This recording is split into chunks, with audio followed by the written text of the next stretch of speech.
Yo guys, welcome back to another episode of Anime Review. As you can see, we're back. Finally, I finished One Piece. Not finished One Piece, but the East Blue Saga. So, I'm ready to do a review on it. Yeah, so as you guys can see, I'm wearing a hoodie, and we finally got our AC fixed. So now it's actually kind of chilly in my room, so I'm wearing the hoodie again.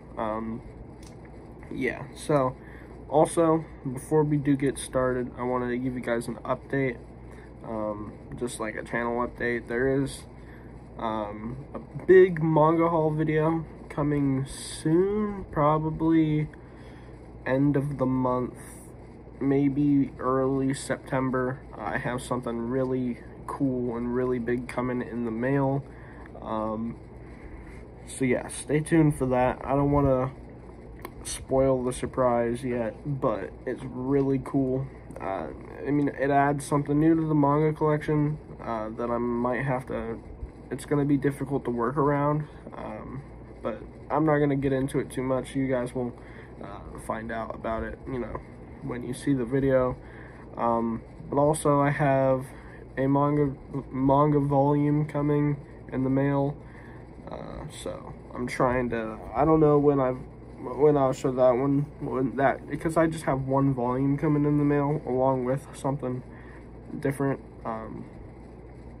So yeah, I do have some manga coming soon. Also later today, I think it'll be later today. I do have a manga review video coming out for Rent a Girlfriend Volume 5. I just read that just a little bit ago, and yeah, I'm going to be doing a review on that today also. So yeah, again, stay tuned for that. It'll probably be a pretty good video. But yeah, let's just get into this review of One Piece, the East Blue Saga.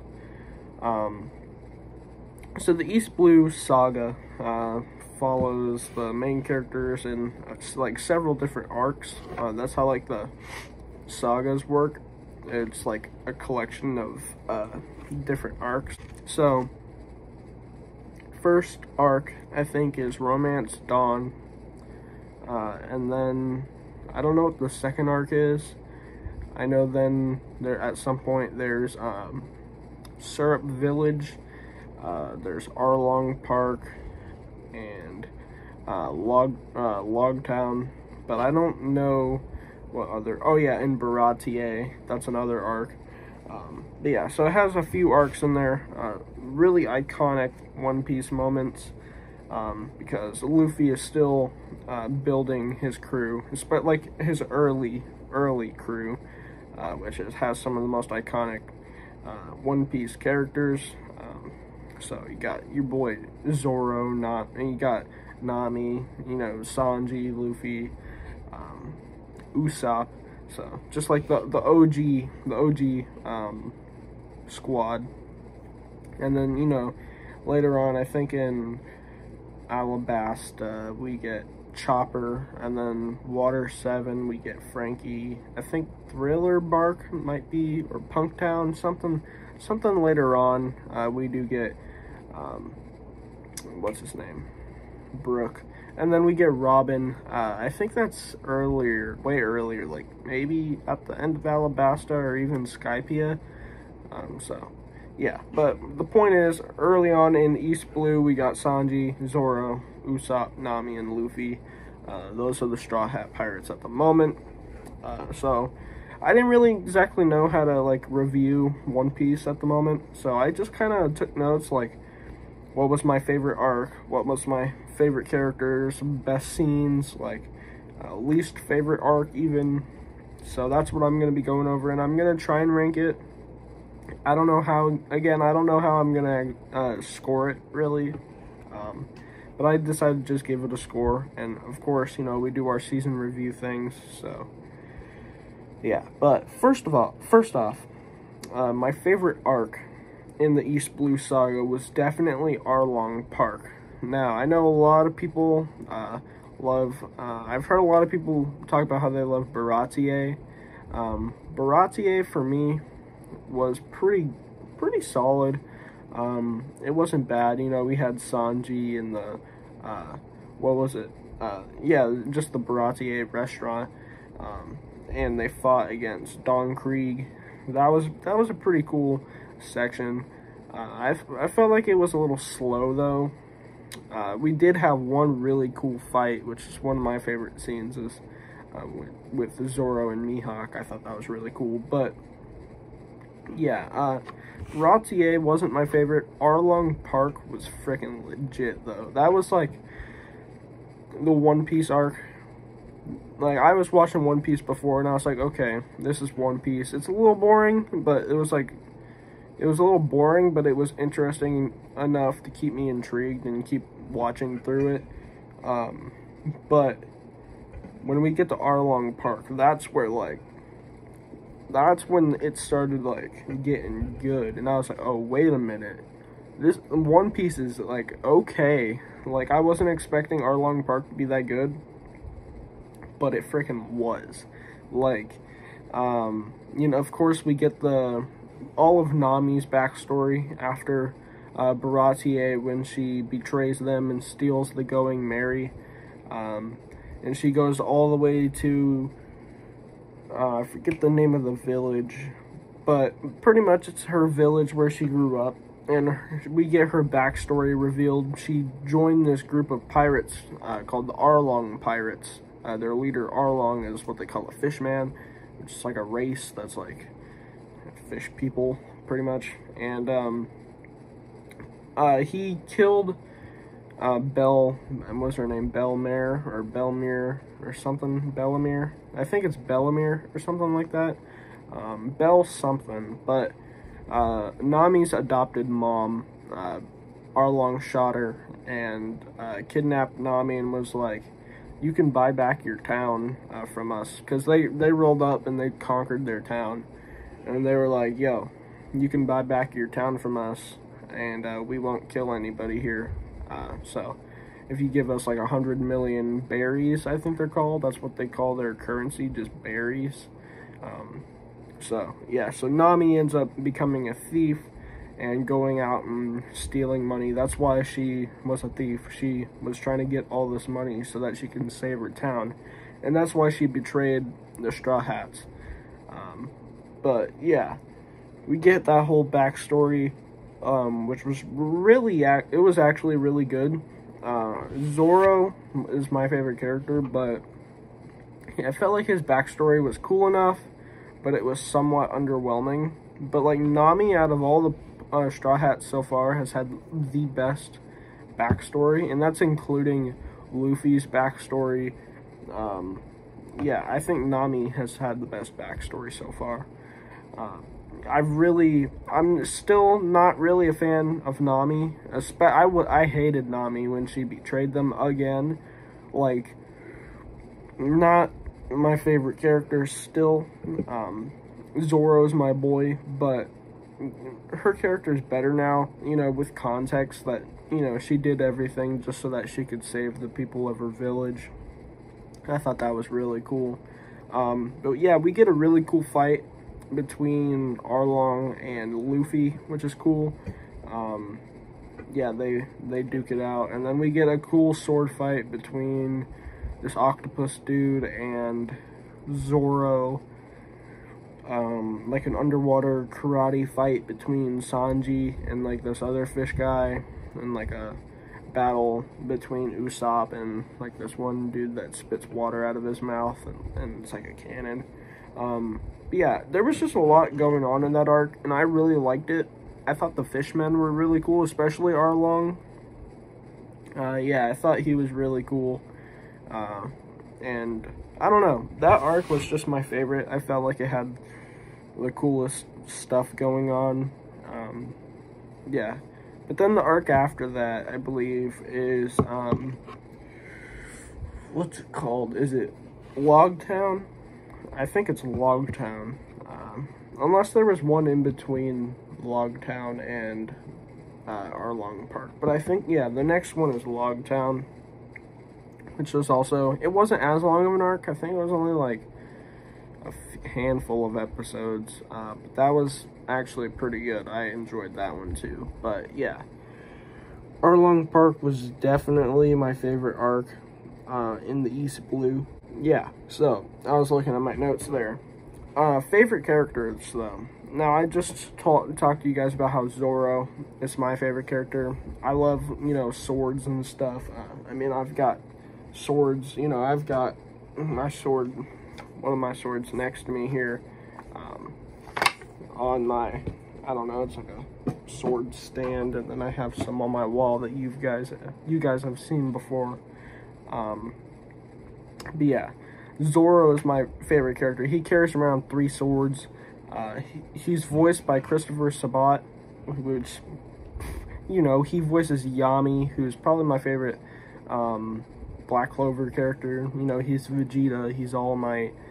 He's, who else did he voice? I recognize him from something else. I just can't think of it off the top of my head at the moment. It'll probably come to me later. But yeah, he's voiced a bunch of characters, and yeah, Zoro, you know, he's a very recognizable voice actor, so I feel like he fits Zoro very well. Yeah, I quite like Zoro. His backstory, again, is pretty cool. I felt like it was a little underwhelming, though, but his whole backstory is that he joined this dojo because he was, like, the best swordsman, and so, well, no, he goes to this dojo, and basically he's trying to challenge everybody because he thinks that he's the best, and the dojo's like, okay, you can fight us. So there's this little girl, who, well, at this point, Zoro is like a really young kid. So he duels this little girl who's, at this point, a little bit older than him. And she basically beats the crap out of him. And so he ends up, because of the deal they made, he has to join their dojo. But yeah. So, her thing is that she wants to be the world's greatest swordsman, but she can't because she's a girl and nobody will ever accept that. So Zoro decides that he's also gonna be the world's best swordsman, and they become friends / rivals, and then she gets killed. So Zoro wants to become the world's best swordsman so that for her, because she's dead. So yeah, but he uses her katana in battle, because it's like this legendary blade that was passed down to her, and so Zoro uses it. And yeah, at first he was actually a pirate bounty hunter, which I thought was really cool, because I like the idea of like bounty hunters, especially in like westerns and space westerns, just bounty hunters, and even like in fantasies, like what is it, like mercenaries and just like paid killers, I guess. I think, obviously not in real life, that's kind of bad, but like, I don't know, I think like mercs are cool in works of fiction, obviously. So yeah, so bounty hunters and like mercenaries and stuff, I think are freaking dope, especially if they're written well. Yeah, great characters. But Zoro is just a testament to that. Like, what an excellent character. You know, I really like Zoro. And one of my other favorite characters was Mihawk, who is the world's greatest swordsman. And in the Baratie arc, he duels Zoro. And Zoro has 3 swords. One in his mouth, 2 in his arms, and he fights Mihawk, and Mihawk only has this 1 knife, and he utterly freaking wrecks Zoro. And he gives him, he's like, okay, you're gonna be the world's greatest swordsman, you know, I have respect for that. So he whips out his massive sword and just like slices him across the chest like twice. So he has like this crazy, I think it's like an X-shaped scar or something like that on his chest. We haven't seen the scar yet, but we saw like the, you know, when he had like blood all over him and stuff. So yeah, but I know later on when he has like the open shirt, you know, he has like a dope scar. So yeah, Mihawk, though, has been a really cool character. So, yeah, I'm pretty sure, I forget exactly what they call them, but there's pirates that work for the Marines. So the Marines are like the government, the military, and they fight off the pirates, but then sometimes the Marines hires pirates to do their dirty work, pretty much. And I think that's what Mihawk is. He's one of the best in the game, because he's the greatest swordsman. So yeah, Mihawk is really cool. Zoro's really cool. Yeah, alright. The next section on here for the notes that I have is my favorite scenes. Probably my favorite scene in the whole show. I talked about the fight between Zoro and Mihawk, which is definitely up there. Maybe my second favorite scene. I think, maybe, I don't know. But my favorite scene of this whole East Blue saga comes from Arlong Park. And after we figure out Nami's whole backstory, she keeps, what happens is she's kind of broken down, and like she starts crying and stuff, and Luffy is next to her, and like she has her knife and she's just stabbing the crap out of herself right in the arm, and Luffy grabs her arm and stops her from harming herself. And he's like, because he keeps trying to, Nami keeps telling them to go away, stay out of her business, but Luffy is determined to have her on his squad. So he's like, I'm not giving up on her, even though she's betrayed them like a few times at this point. And you know, like in desperation, she just says like, Luffy, help me. And then Luffy's like, he takes his straw hat and puts it on her head, and then he's like, all right. And then we just see him like turn around and be like, come on. And then the camera opens up, and then we see Zoro just chilling there with Sanji. And then the One Piece, I guess it's the main theme, the One Piece main theme, I guess, starts playing. And then we just see the squad just walking casually as the theme's playing, and they roll up on Arlong so hard, bro. It is the coolest scene, like in context, like if you've, you know, just experienced the past, like how many episodes where we slowly put together Nami's backstory, just all of the emotions behind it, and then we just see the boys roll up on Arlong. And it was just, in my opinion, the coolest scene so far, and it's pretty iconic, you know. Nami saying "help me," and then Luffy puts the straw hat on her. What a great scene! I freaking loved it. So yeah, and then, you know, everybody, there's like the entire townspeople are at Arlong Park. They know that they're gonna die, but they're gonna try and fight off Arlong. And then there's like two pirates there that are the friends of the Straw Hats, and they're like, you guys can't go in here. If Luffy and stuff can't beat them, then you guys are gonna get destroyed. And then Luffy and the gang roll up, and they're like, all the townspeople are like, these three can't defeat them. And then we just see, or actually no, it's four, because Usopp's there too. And we just see them like go in there, and Luffy just straight up punches Arlong right in the face. I don't know, just everything leading up to that point, and just watching the squad roll up on Arlong with the main theme in the background was just such a great moment. And yeah, I really enjoyed it. But as far as my least favorite arc goes, it's probably Syrup Village, the whole Usopp arc. Not my favorite. It was kind of boring, honestly. We had the Black Cat pirates and the Michael Jackson looking dude. Not great. I thought that they were kind of stupid. And the whole thing is that, I don't know, the little girl was kind of annoying. That whole arc wasn't great. I mean, even Usopp as a character isn't my favorite. I'm not really a fan of Usopp. So, I don't know. Everything that happened in that arc wasn't great. But I guess when they actually, towards the end, when they fought the, I forget his name, but the dude with the glasses and the claws, when they actually fought him, that was kind of cool. But yeah, everything before that in that arc was kind of boring. So it was, again, I said Baratier was kind of boring, but at least that had some really cool moments. I felt like there was almost nothing redeeming about Syrup Village arc.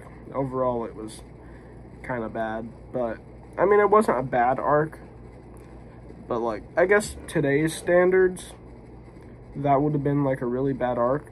But because it's One Piece, you can't, I feel like older anime, especially, you know, stuff like the big three, you can't score them and judge them the same way that you would do other anime.